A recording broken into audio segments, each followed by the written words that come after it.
Kita ke sorotan lainnya, rokok tak hanya menimbulkan masalah kesehatan, namun juga berdampak pada kualitas lingkungan. Puntung rokok mencemari lingkungan dan sulit terurai.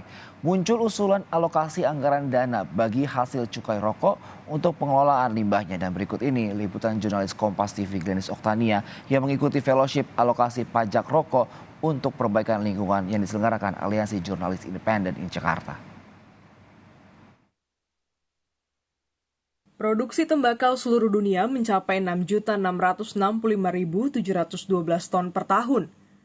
Indonesia menempati peringkat 5 besar dunia dengan produksi rokok 196.154 ton per tahun, dengan sebaran luas lahan tembakau mencapai 206.337 hektar.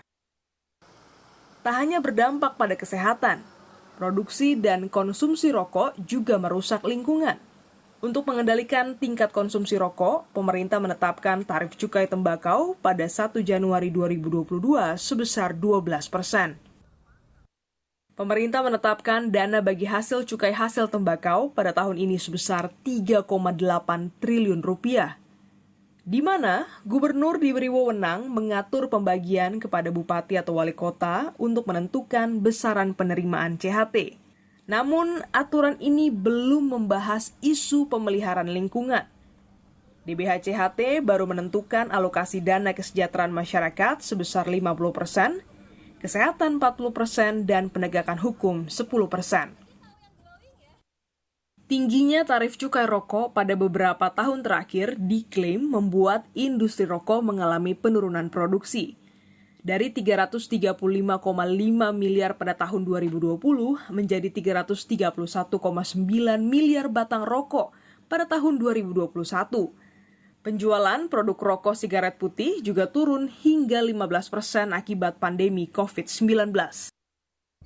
Tetap saja, studi Ecological Observation and Wetlands Conservation atau ECOTON menunjukkan sebanyak 290.000 puntung rokok ditemukan di pantai seluruh Indonesia.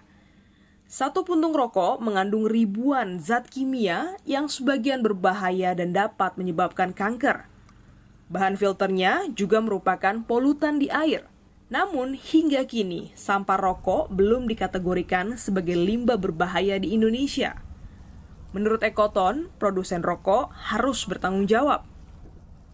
290.000 per tahunnya itu Indonesia akan membuang puntung rokok itu di pantai gitu ya.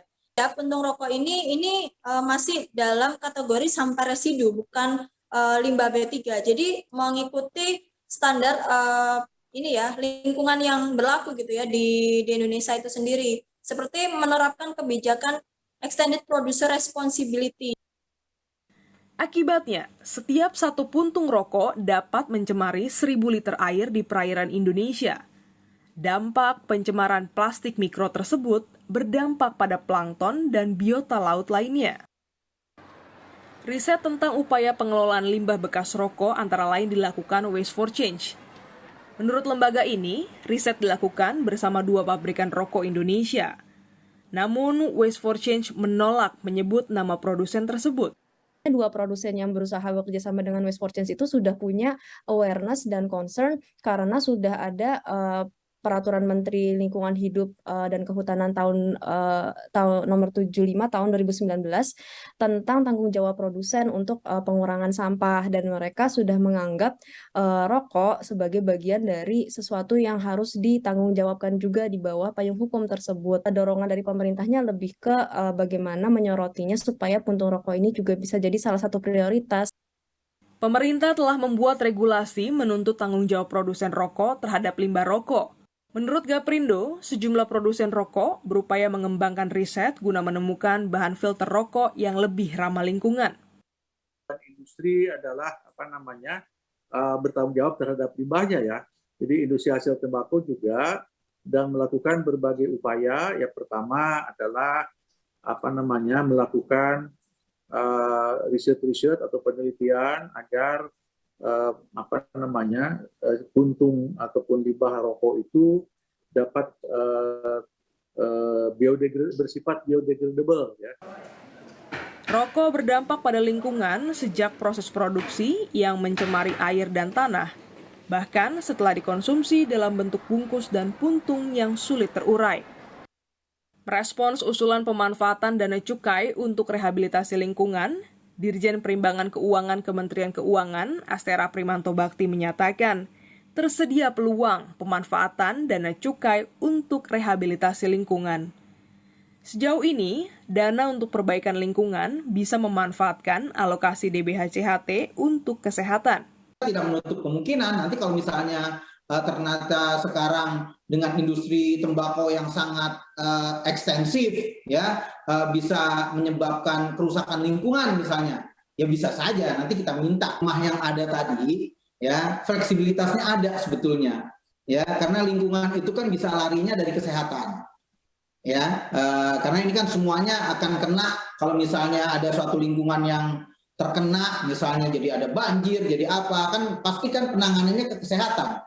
Nah, jadi ini kalau misalnya ini dikaitkan dengan kesehatan, ini sebetulnya masih bisa. Nah, tinggal seberapa besar porsinya. Nah, ini yang perlu kita cari titik tengahnya nih. Wakil Ketua Komisi 4 DPR RI, Daniel Johan menjelaskan akan membahas bagaimana kebijakan pemerintah terkait pengawasan dan pengelolaan sampah rokok, baik dari proses produksi maupun konsumsi. Selain faktor kesehatan, Komisi 4 DPR juga menjanjikan perhatian pada faktor lingkungan dari limbah rokok. Sangat terbuka, kita memang sangat concern dengan persoalan limbah, terutama limbah yang berat, punya pengaruh besar terhadap kesehatan masyarakat. Pada umum kan kita akan mendorong dua kebijakan. Pertama, kebijakan secara politik. Yang kedua adalah kebijakan anggaran. Nah, di satu pihak, rokok itu kan sudah memberikan hasil yang sangat tinggi dari bea cukai. Nah, sehingga kita berharap bea yang diterima oleh negara itu menjadi pertanggungjawaban pemerintah untuk mengolah sampah-sampah yang dihasilkan juga oleh rokok.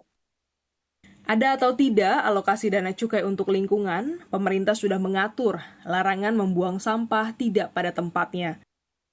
Pasal 29 ayat 1 huruf E Undang-Undang Nomor 18 Tahun 2008 mengenai pengelolaan sampah.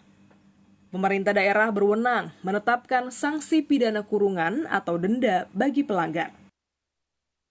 Pengamat sosial Devi Rahmawati mendorong penyelesaian permasalahan sampah rokok dengan penegakan hukum, agar regulasi yang sudah ada dapat berfungsi dengan selayaknya. Dimulai oleh para aparat sebenarnya, aparat negara dalam hal ini yang kemudian tidak ragu, tidak canggung untuk kemudian menerapkan tata aturan yang sudah disusun dengan sangat baik gitu ya. Karena kalau bicara perangkat hukumnya sudah ada, berarti kan tinggal pelaksanaannya. Nah, ini memang membutuhkan keberanian untuk kemudian bersifat tegas, tidak lagi lentur terhadap aturan main tersebut. Usulan pemanfaatan alokasi dana cukai rokok untuk rehabilitasi lingkungan nampaknya tidak mustahil direalisasikan. Namun, perlu didukung lebih banyak kajian ilmiah, sehingga desakan pemakaian anggaran berbasis bukti. Sementara itu, problematika limbah, terutama dari puntung rokok, perlu mendapat perhatian serius. Ilmuwan, produsen, dan konsumen semua bisa punya peran penting mengatasinya. Glenis Oktania, Kompas TV, Jakarta.